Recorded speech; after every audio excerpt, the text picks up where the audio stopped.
I'm Dick Gordon. This is the story. There's a long history of tension between big trucks and cars on American highways. Truck drivers spend their working hours on the road, hauling some 10 billion tons of freight each year. Most of us other drivers are in cars, just trying to get where we want to go. This next story places us in the seat of a big rig, sitting up there with Robert Leffer. And it's the legacy of an accident that changed his life forever. It was, in fact, 1 year ago today, when Robert was running a load down Interstate 40 in North Carolina. It was about 6:45 in the evening, and it was dark. I got my speed up to 65, was cruising, coming up the first hill. All I remember was looking up in front of me and seeing a dark vehicle, no lights sideways, in my lane and partially in the lane to the left lane. Lifted my rear end off my seat, just pushing everything down on that brake, trying to pull down my trolley brake, which is to apply pressure to the trailer brake. And this vehicle on the road in front of you, it's not moving. It's not moving. And you're standing on your brake at this point. Oh, yeah, I'm up on it. I was weighing 72,000 pounds total. You need a football field to stop when you're doing 65, maybe a little more. And I probably estimated 30 yards. I didn't know if there was kids in the SUV. I don't know what was going on. It was so fast, all I could do was just go for my brake. And did you have a route left of him, right of him? Did you have any options? From what I can remember, I don't feel I had any room to go to the right.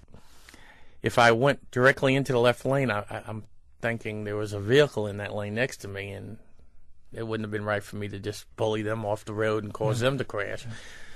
So I just held my ground and smacked it right into the engine, right into the front side of the engine, and hit it. Smacked him out of the way, and it jerked my rig to the left, out of control. I was holding onto the steering wheel as hard as I could. I was still moving. I went across the oncoming lanes. I was holding my air horn down a couple times, then going back to hold my steering wheel, and all I saw was woods, and I just couldn't quick enough think for any clearance. I just kept driving it towards it as best I could, and oncoming traffic coming.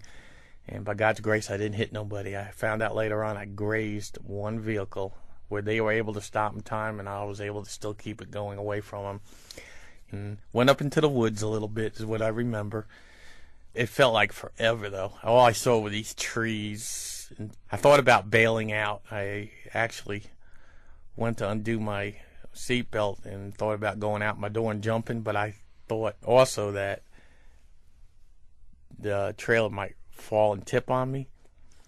And later on I didn't even feel it tip. When I hit the last tree that finally stopped me, I kind of went a sigh, and then all of a sudden there was an explosion, and the whole ground around the whole truck just lit up in 5-6 foot wall of flames.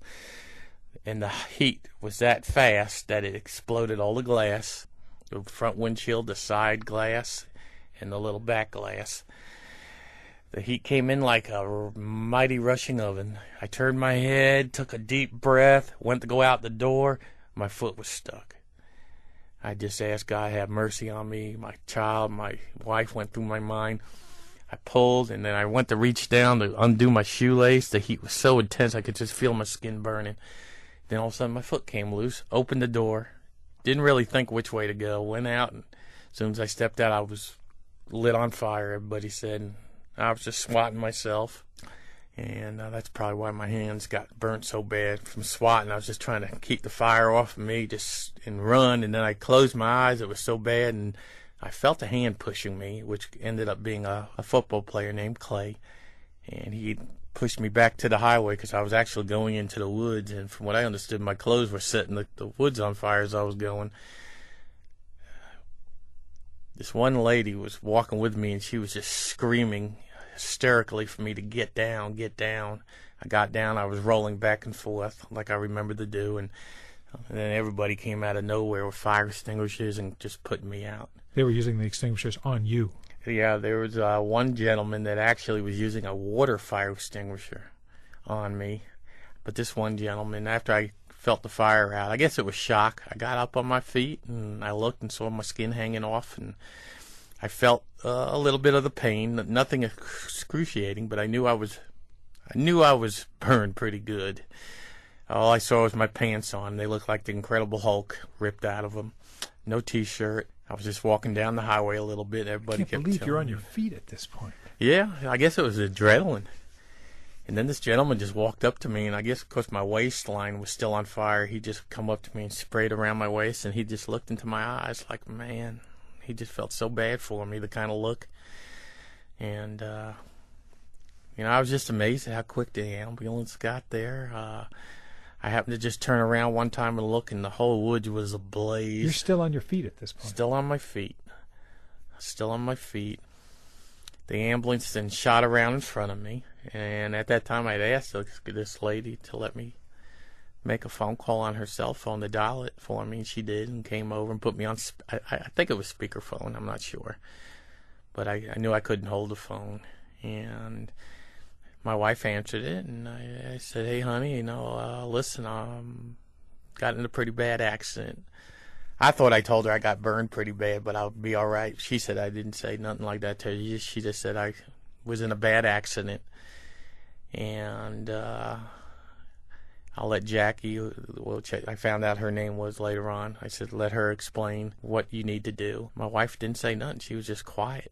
And they pulled the bed out and asked me to get on it. Got me back in the ambulance. I just remember looking out the door before they shut it, and the fire department pulling up, putting the water on it as quick as they could. And I just asked the guy in the ambulance, how bad am I burnt? And he wouldn't answer me at first. And I think after the third time, I said, sir, how bad am I burnt? And he said, you're burned pretty bad. I said, is my face still there? And he said, your face is still there. He said, you just need to relax. And they were trying to hook up an IV. And later on, I found out they drilled a hole into my leg to hit a vein or to put the IV in. I don't remember none of that. And the only thing I remember, Dick, was pulling up to the hospital. And that was the last I